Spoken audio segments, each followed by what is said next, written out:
જય હિન્દ, વંદે માતરમ। વિચારો કે કોઈ વ્યક્તિ તમારા ઘરમાં આવી અને તમારી સાથે ગેરવર્તન કરે ત્યારે ભારતીય ન્યાય સંહિતા અનુસાર આ એક ગુનો છે। તમારી આજુબાજુ કે તમારી સાથે જ્યારે આવી ઘટના કોઈ બને ત્યારે તમારે સૌપ્રથમ તો નજીકના પોલીસ સ્ટેશનને તુરંત જાણ કરી દેવી જોઈએ। ભારતીય ન્યાય સંહિતા કલમ નંબર 329 અનુસાર જે વ્યક્તિએ તમારા ઘરની અંદર પ્રવેશ કર્યો છે તેને કાયદાની ભાષામાં ઘૂસણખોરી તરીકે ઓળખવામાં આવે છે। તો જ્યારે તે વ્યક્તિ તમારા પ્રાઇવેટ મકાનની અંદર જ્યારે ઘૂસણખોરી કરે છે ત્યારે તેને કલમ નંબર 329 અનુસાર 1 વર્ષની કેદ અને દંડ પણ થઈ શકે છે। હવે આ જે ઘૂસણખોરી છે તેને કાયદાની ભાષામાં અલગ અલગ રીતે જોવામાં આવે છે।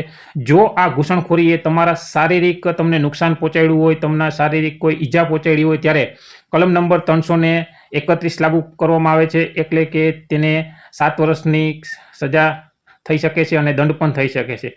જ્યારે આવી કોઈ ઘૂસણખોરી કરવામાં આવે અને ત્યાં તમારા માલ સામાન, તમારા ઘરની કોઈ વસ્તુને નુકસાન પહોંચાડવામાં આવે ત્યારે તેની અંદર 281 નંબરની કલમ ભારતીય ન્યાય સંહિતા અનુસાર લાગુ પડે છે, જેમાં 1 થી 5 વર્ષની સજા થઈ શકે છે। તમારું જે ઘરનું નુકસાન થયું છે તે પણ વળતર તરીકે એની પાસેથી લેવામાં આવે છે, એને દંડ પણ થઈ શકે છે। તો આવી જ્યારે પણ કોઈ ઘટના બને તો ત્યારે તમારે તુરંત જ તમારા નજીકના પોલીસ સ્ટેશનનો સહયોગ લઈ અને તેને જાણ કરવી જોઈએ। કાયદાનું પાલન કરો, કાયદાને સમજો અને સુરક્ષિત રહો। રાધે રાધે।